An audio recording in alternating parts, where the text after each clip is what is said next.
Bonjour à tous, comme chaque vendredi, on fait un tour d'horizon de votre actualité locale. Aujourd'hui, on va revenir sur plusieurs chantiers. La maison de jazz à Vienne qui avance, l'école Pierre et Marie Curie qui a été inaugurée cette semaine, tout comme la plateforme de mobilité de Pont-Évêque. Le festival d'humour maintenu pour l'instant, on en reparlera avec le coordinateur culturel de la MJC, et puis du jeu, de la nature et des ateliers dans votre agenda du week-end.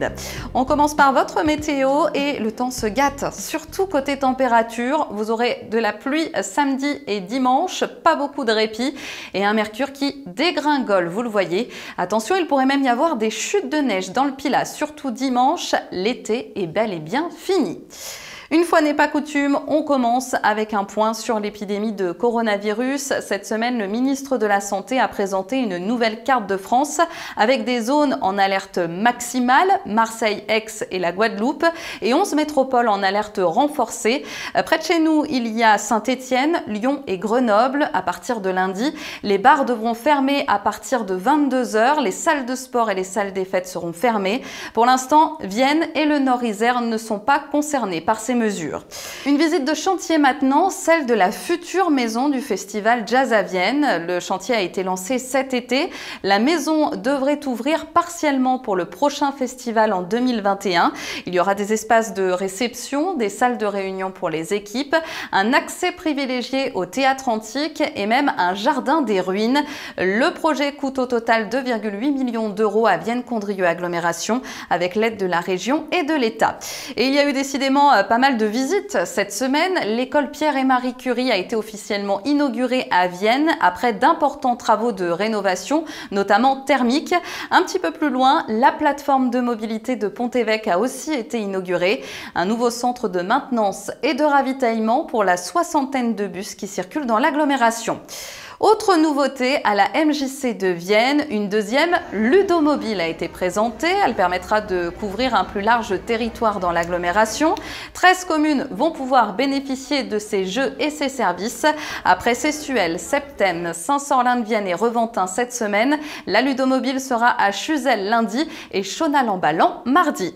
On reste à la MJC avec le lancement du festival d'humour de Vienne et ses alentours. Il commence ce soir avec le spectacle des goguettes que beaucoup ont redécouvert avec leurs vidéos pendant le confinement. On vous rappelle d'ailleurs qu'il n'y a pas une, mais deux séances au manège à 19 h et 21 h 30 pour respecter la distanciation sociale. Le festival d'humour commence donc en avant-première ce soir avant un vrai lancement vendredi prochain, le 2 octobre. Rappelez-vous, il avait été reporté à cause du confinement et cette fois-ci, Benjamin Lombardo, le coordinateur culturel, veut y croire. Mais on est tout d'abord super content d'avoir pu maintenir le festival qui devait avoir lieu au mois de mars et qui est donc tout reporté entre le 2 et le 23 octobre. Tous les spectacles ont été reportés et voilà, on a dû adapter encore un peu plus notre protocole sanitaire du fait que l'Isère soit passé en zone rouge.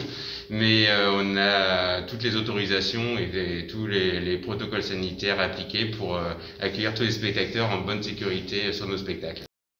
Il fallait trouver une solution pour les goguettes où on avait vendu 800 places et donc pour respecter la distance entre chaque spectateur, on a vite organisé deux séances, donc une à 19 h et l'autre à 21 h 30. Les artistes ont joué le jeu aussi pour faciliter cette organisation et ce sera également le cas à Primarette avec le prix de l'Ascension, un spectacle qui est fiché complet et vu la jauge de la salle, on fera également deux séances, une à 19 h et une à 21 h. Alors il y a voilà, un spectacle coup de cœur, moi c'est le spectacle d'Aymeric Lomprey qui fait aussi un certain buzz en ce moment et notamment depuis le confinement avec ses chroniques. Ce sera le 9 octobre à l'Usinet, il reste quelques places.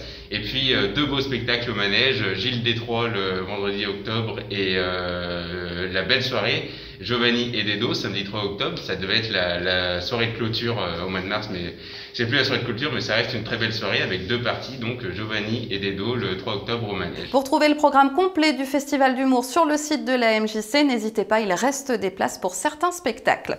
Ce week-end, on a aussi un atelier Répare à Vienne, c'est une nouveauté du club Léo Lagrange. Demain, vous pourrez venir avec vos appareils électriques un peu cassés ou défaillants. Des bénévoles vous donneront des conseils et vous aideront à les réparer. c'est de 14h30 à 17h et cet atelier sera proposé tous les 2e et 4e samedis du mois. Il y a aussi un marché des créateurs à Villette-de-Vienne dimanche. Rendez-vous à la salle Roger Chenavier de 9h à 17h.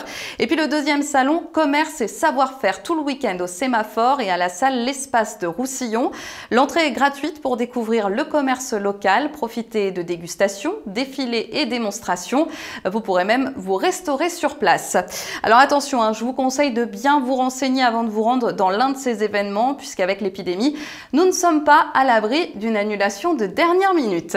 Passez une excellente semaine et n'hésitez pas à réagir et laisser vos commentaires sur la page de Vienne TV.